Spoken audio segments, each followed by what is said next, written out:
Hello everyone, welcome to Apti Academy for Civil Services. This is a video on daily news and editorial analysis, which I'll be covering from two important newspapers. The first being the Hindu and the other is the Indian Express. So the most important news and editorial of the day would be discussed in this session. Let's get started with news topic list. Today is 10th of January. The first topic is Rafale-M, that is Rafale Marine compatibility with Indian air carrier to be tested. Second, amid the third COVID-19 wave, banker NPA is on search. This is an anticipations. The third is Sri Lanka asks China to restructure their debt because we've seen that Sri Lankan economy is not performing well from like last 3 to 4 years. Second last, that is center yet to notify rules for Citizen Amendment Act. This was being again pending with the government. They have to come with the rules, but they have actually not notified it. The last is rather control than privacy. Control rather than privacy. This is an editorial, a brilliant editorial, which we'll discuss. And this particular editorial is very important for mains examination. We'll understand the detail of this as well. Apart from this, at the end of this video, there would be some MCQ based question. These questions would be based on current affairs that will help you for the upcoming prelims examination. So without any further delay, let's get started. Those of you who are new to our channel, do not forget to subscribe Apti Academy for Civil Services on YouTube. If you like this video, if you find this video helpful and informative, do not forget to press a like button. And before I proceed, just to tell you about the newer version of app, I think most of you have downloaded. Those of you who are still new can download this app. This would be definitely helping you in terms of getting news analysis, daily MCQs and other materials. So the first news of the day, Rafale-M compatibility with aircraft carrier to be tested. This particular news is important for General Studies paper 2, government policies and intervention for the development of various sector and issues arising from it. And for other paper, this is also important for General Studies paper 3, where technology advancement is concerned. Now we'll understand the detail of this news. Recently, जो Indian Navy है, उन्होंने Rafale-M, that is Rafale Marine, जो fighter aircraft है, which was at INS Hansa in Goa में उनको test किया. The Indian Aircraft Shore Bait Facility बोलते हैं इसको SBTF. This was conducted to demonstrate the capabilities. Indian Army, खास करके जो Navy है, already we have seen Rafale जो Air Force में इंडक्ट की गई है, अब इसको Navy में इंडक्ट करने की बात की गई है. INS हंसना गोवा में इसकी already ट्रायल हो चुकी है. Now it would be operated from Indigenous Aircraft deck, that is Vikrant, right? तो जो INS विक्रांत है वहाँ इस डेक में इसको रखनी है, इसकी डिप्लॉयमेंट होनी है, and further it would be working with full potential with the Indian Navy. France has sent Rafale maritime fighter aircraft to demonstrate the combat capabilities जो कि इंडिया के specific requirement के हिसाब से बनाई गई है. So this is an important point that the jet which is coming would ensure that the requirement that is being desired by the Indian Navy fulfill that. Now in a visit last month, जो France के defence minister, they have indicated that France would be interested in supplying the carrier-based jets also. So this is something very important in terms of providing the support system from the France, which is most advanced in terms of INS, which would be deployed in INS Vikrant. और ये जो fighter craft होगी अपने आप में सबसे advance level पे world की सबसे टॉप मोस्ट एयरक्राफ्ट है जो कि डिप्लॉय की जा रही है इंडिया में. So some specifications, we have already discussed this infograph previously also, but just to repeat it, like जो इसकी speed की अगर बात करें, it has almost length, अगर ferry range is 37 kilometers, overall temp weight is 10 ton, and top speed is 1.8 Mach, right? And some of the basic technical features is there, which you exactly don't need to know. So these are the two images of how the Rafale jets look like. Now compatibility analysis की अगर बात करें, basically this was done to analyze कि जो India की compatibility situations है Indian navy की उसको fulfill कर पा रही है कि नहीं. So the trial was a part of demonstration by the aircraft manufacturers, जहाँ पे ये कोशिश की गई कि इंडियन नेवी के एयरक्राफ्ट कैरियर्स को यूज़ करें, स्काई जंप हो या फिर और भी जो मेथडोलॉजी हो जो इंडियन क्राफ्ट एयरक्राफ्ट में यूज़ की जाती है इंडियन नेवी के द्वारा, that has to be there in terms of providing all full potentials to Indian Navy, right? And both Rafale-M and FA-18 were originally designed to operate with the carrier and catapult launch missions, right? So this is dedicated to India, and the carrier does require minor modifications that operate within the aircraft, right? So to make it more in terms of robust and it being utilized for Indian Navy, they would make some technical changes so that it is being optimally utilized by the Indian Navy. Now, the government-to-government agreement could also be signed based on the aircraft selection, speed, and other process, right? So, the Navy would ensure कि जो उनकी ज़रूरतें हैं उसके हिसाब से technical features को design की जाए. So, there's a customization that would be given, the customization that would take place in Rafale in accordance and requirement for the Indian Navy. Second news, amid third COVID-19 wave, bankers are being of the opinion that NPA could be surging in the country. This particular news is important for General Studies Paper 3, Indian Economy and Issues Related to Planning, Mobilization, Resource Growth and Development.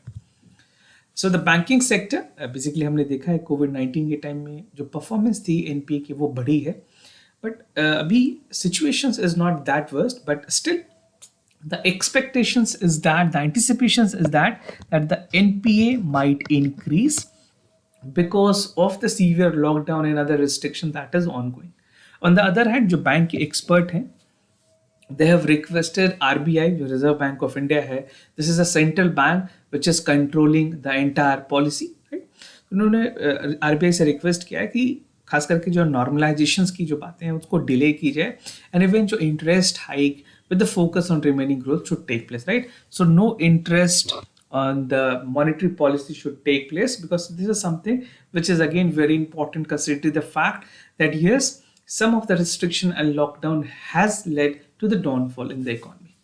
Credit takeoff की अगर बात करें, that has already declined to 0.4% और दिसंबर में ये 1.1% तक की गिरावट देखी गई है, right? So 0.4% was in December and November was 1.1%. Now, what are the effects that can lead to the curb on economic activity? So bankers have acknowledged that the curb on economic activity can lead to closure of malls, weekend curfew की वजह से cinemas, hall भी बंद है, restaurants बंद है, even many all things that can contribute to the overall economic transition has already been paused. While the banker says that too early an assessment, ये जो EMIs की conditions है जहाँ पे government ने पहले moratorium भी दिया था, these moratorium whether should continue or not, because this is a situation where we are in catch-22. We do not understand that what is going to happen, whether some more restriction would be taken in place. If that exists, it can further substantially degrade the performance and overall performance of the Indian economy. So banker has already cut down the numbers of employees and branches across the country amid the surge of the COVID-19 virus, the new variant that is Omicron, that is lingering, that is anticipated to be the third wave of COVID-19. Now, rating agencies की क्या predictions हैं, what the rating agency has predicted. So we'll mostly discuss about the ICRA rating. It says that COVID-19 wave has a high risk of the performance in terms of borrower, और ये adequately impact करेंगी overall structures banking sectors की, right? So they estimate that overall standard structure on a loan book is increased to 2.9%, which is amount of 2.8 lakh crore rupees. और सितंबर तक 2021 ये यहाँ तक की बात की गई, उससे पहले it was just 2% by June 2021. And economic impact is expected to slower than the second wave, which is drawing the international experiences also, right? For time being, still some of the international trade, export and import is already in place. But if this also ceased to not to be existed, then there would be more problem.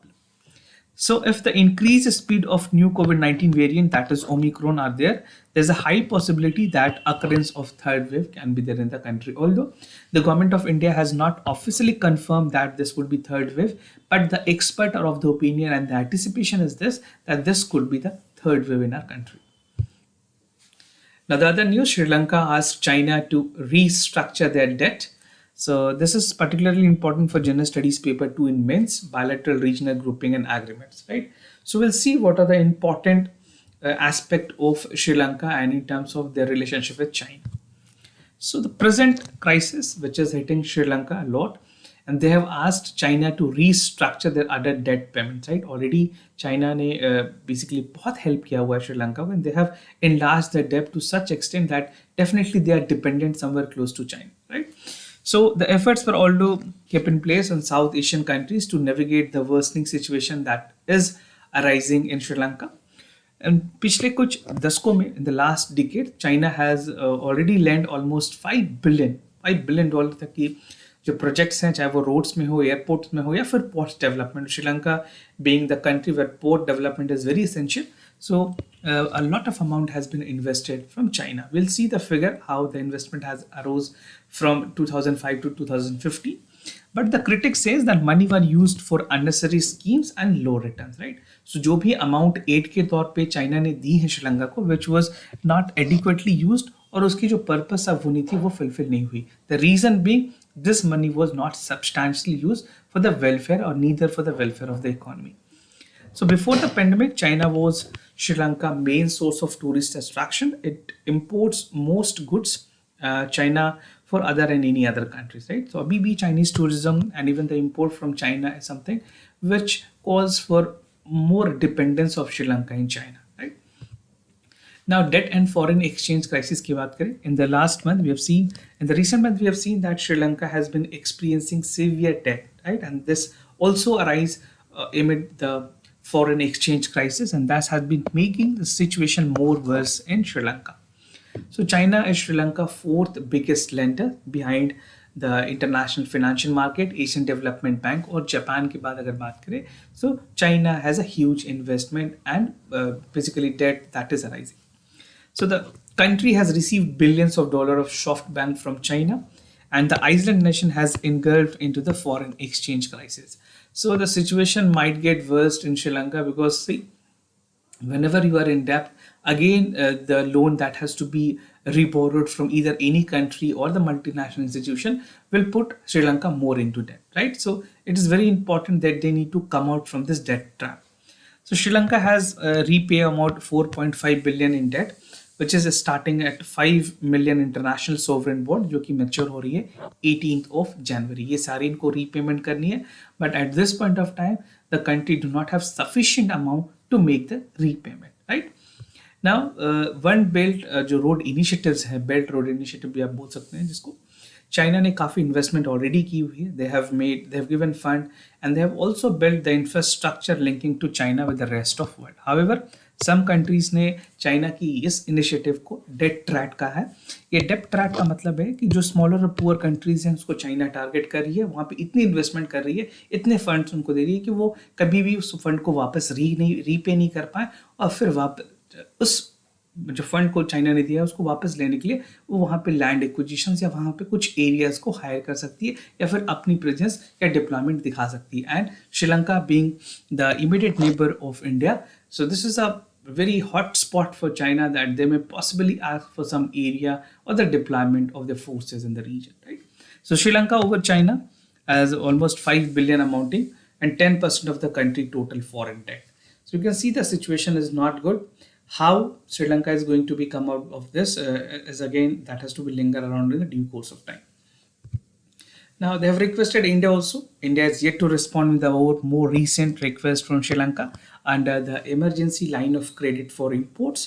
चाहे वो fuel की बात हो, food की बात हो, medicine की बात हो, एंड करेंसी स्वैप्स की बात हो, still the decision has to come. Although in due course of time, always India has helped Sri Lanka, but अभी recent के time में we have also given vaccines to Sri Lanka. So let's see whether the emergency credit line for import is more being accelerated and more being increased in terms of affecting the China, basically जो China की dependence है वो हमें कम भी करनी है श्रीलंका में. This is also a concern for India that if China create a vacuum, the vacuum that is being created by India is fulfilled by China, that would create more problem for India, right? So let's see how the government of India is going to respond the Chinese request. Basically this would be a Sri Lanka request. So let's see the investment. This is an infograph that will give you a clear idea that how it has actually functions from 2005 to 2015. This is a graph about the FDI investment from China and India, right? And these are all the projects of Chinese in Sri Lanka, right? Some private investment project is also included. So you can pause this video, you can take a screenshot and you can clearly figure it out. और ये top 5 sources हैं जहाँ से China को basically Sri Lanka को जो है ये इन्वेस्टमेंट्स या एफडीआई मिलती है, right? So the first being China, India, Netherland and Singapore. Now, Central yet to notify rules for Citizenship Amendment Act. This particular news is important for General Studies paper 2. function and responsibility of union and state challenges to federal structure. So what is important in this news? जो MHA है ministry of home affair, इन्होंने अभी तक कोई नई citizenship amendment rules की जो extensions थी उसको अभी तक क्लैरिफाई नहीं किया. And this particular extension would be the third extension, and the deadline which is supposed to be there till 9th of January 2022. Right? The extension was sought because the Parliamentary Standing Committee, जो कि लोकसभा और राज्यसभा दोनों में frame की गई थी, to give a clarity that how this law or rules would be implemented. Right? Earlier it has sought the time of 9 April 2021, then July 2021. उसके बाद ये एक्सटेंशन हो रही है. This would be the third extension that would be given, but still there is no clarity on how this would be implemented in the country. So clarity on extensions अभी भी नहीं है. No immediate clarity from the ministry of home affairs. And as I have told you कि parliamentary committee ने भी इसके extensions को लेकर के क्लैरिटी मांगी है. Without rule the act can not be implemented, and ministry of home affair did not respond to the extension after the committee has sought a request and clarity on that. So as per the manual, parliamentary manual की अगर बात करें, जब भी कोई rules पास होती हैं या फिर उसको पार्लियामेंट्री स्टैंडिंग कमेटी के पास भेजी जाती है तो 6 मंथ के बाद उसे पास होना ज़रूरी है. And even if see the extension, we have to see the reason why it can not be passed for a substantial period of time, और उसकी एक्सटेंशन फिर मैक्सिमम 3 मंथ्स तक की जा सकती है. So let's see whether this is going to be abrogated by the government. जिस तरह से फार्म लॉज को गवर्नमेंट ने रिपील किया है, वो इस तरह से इसको भी रिपील करती है यानी. This would B something that we have to wait and watch. Now, what is CAA? Basically, this was passed and way back in December 2019, and the act come into notified 24 hour within that. और जनवरी में ministry ने, जनवरी 22 में ministry ने notify किया that the act will be coming into force, and this is something after which the Parliamentary Standing Committee has taken into action. और CAA के जो provisions थे, जो मेन अंडरलाइनिंग फैक्टर थी, वो 6 undocumented Muslim जो people हैं from Pakistan, Afghanistan, Bangladesh who has entered India before December 2014 were not allowed to stay. Right? And it exempt the member of 6 communities from any criminal cases under the Foreign Act of 1946 and Passport Act of 1920. So the two acts specify punishment for entering into any illegal and staying here on an expired visa and permits, right? So this is how the government was trying to filter out the process where the people who is actually not Indian origin, they should leave the country, right? So that has created a lot more political debate. Now we have to see how government is going to finally execute this draft and whether this bill would be implemented in India or not. Now the other news, this is an editorial, control rather the privacy. This particular news is important for General Studies paper 2, government policies and intervention for the development of various sectors and issues arising from it. A brilliant editorial which is written by Jaivir Sankar. So it talks about how the new privacy rules, which is rather considered to be more controllable, and it is not in light of that the privacy which the Supreme Court has already upheld should be the prime motto for a committee. So let's see what he's talking about. So this editorial has been segregated into important subhead. First would be the background, second is infallibility of states, third concern over the clauses of II, that is a parliamentary standing committee के जो clauses है वो देखेंगे, issues with the data protection authority, economic cost of the non-personal data, and some conclusion, right? So the entire theme of this editorial is personal data regulation and concern. तो in India, अगर personal data की बात करें of the entire citizen of this country, these are on the mercies of companies and government because अभी भी India के पास कोई privacy law नहीं है. We do not have any legal backing in terms of the privacy laws. So we have two important basically backing in terms of this. एक तो Puttaswamy judgement है, उसके बाद justice B.N. Shri Krishna committee की रिपोर्ट है जिन्होंने personal data protection bill pay अपनी बातें रखी है, which is considered to be a ray of hope for basically the privacy and the data protection in a country. Now, but the joint committee जो है उन्होंने इस पर्टिकुलर इश्यूज पे जो डिमांड थी एक्सपर्ट की उसको पूरी तरह से लेजिस्लेट करने से पहले ये कहना है कि this is not ensuring privacy to the citizen, rather this is controlling more to the citizen and not providing what actually was there in the Puttaswamy and B.N. Sri Krishna committee. So instead that the carve out the architecture is more surveillance state. तो जो joint parliamentary committee की report है उसके मुताबिक government of India और surveillance state create करने की कोशिश करी है, बशर्ते उनको और लिबर्टी देना चाहिए, या फिर जो जो प्राइवेसी रूल्स हैं या फिर जो डेटा प्रोटेक्शन रूल है उसकी क्लियर गाइडलाइन होनी चाहिए, where the citizen has also the positive stay. Now infallibility of states की बात की गई है। हमारे कॉन्स्टिट्यूशंस में जो फंडामेंटल राइट है that is enforce against the state. अगर कोई स्टेट्स आप किसी भी इंडिविजुअल के खिलाफ they are using force which is not against that, right? So the constitution has provided the freedom and the fundamental right is there to guide it. So basically this is not against any private bodies, this is only against the government. So Puttaswamy judgment ने ये कहा कि right to privacy एक fundamental right है, और joint parliamentary committee ने इस particular issues को दो लेवल पे डिवाइड कर दी था, first being the government and other is the private, right? So how this is going to impact? It is based on the presumptions that the question of right to privacy engage only when operators and activities of the private entities are concerned. इस दो चीज़ों पे divide की गई है, और इसमें clause 12 है जो कि प्रोवाइड करती है एग्जेम्पशंस टू द गवर्नमेंट और गवर्नमेंट एजेंसीज को जो किसी भी इश्यूज पे, और क्लॉज 35 है that exempt government agencies from entire act in itself. So this is providing more security and protections to the government act towards the citizen of this country, right? Now देखेंगे clause 12 में क्या क्या बातें कही गई हैं. So clause 12 which says that the protection data can be processed without the consent of the performance and any functions of the state, right? So they have given them the prerogative that this is the call of the government, that what they want to decide upon, and it is an umbrella clause that do not specify any ministries or department to be covered. Now further, the bill harms and include the observation of the surveillance and not reasonably accept the data principle. Or government can use their previous provision means of control and surveillance. So whole and soul, the government would be the controlling authorities. Neither any ministries nor any individual would be having say on this. Ultimately, something which has to be lie with the Supreme Court only. Now, issues with the data protection authority की बात की गई है. इस particular bill में DPA establish करने की बात की गई थी, data protection authority. So the bill elaborate the function and duties of DPA, right? उसके टर्म्स कंडीशन अपॉइंटमेंट की भी बात जो है वो बहुत बड़ी कंसर्न है एक्सपर्ट्स के लिए. एंड इस एडिटोरियल में बात की गई है जो श्री कृष्णा कमेटी है, उन्होंने भी अपॉइंटमेंट को लेकर के बात कहा था इन terms of the data protection committee, and that इंटर्स the executive would be the part of appointment. अगर ये अपॉइंटीज होते हैं और इन लोगों की अपॉइंटीज की जाती है, so this will violate the principle of federalism in our country, and it is doubt that whether a single authority would be able to discharge so many function in a efficient manner. So the efficiency, traceability and in terms of the public delivery is a big concern. Economic cost of non personal data की अगर बात करें, so one of the most objective of this bill is to promote the digital economy. Digital economy बढ़ाने की बात की गई थी, बट जिस तरह से नॉन पर्सनल डेटा को भी इंक्लूड किया गया है JPC में या फिर ज्वाइंट पार्लियामेंट्री कमेटी में, this is creating a burden to economy. चाहे वो MSME सेक्टर हो, स्मॉल बिजनेस हो, ये सारे लोगों को अपनी डेटा शेयर करनी पड़ती है एट एक्सपेंसिव कॉस्ट.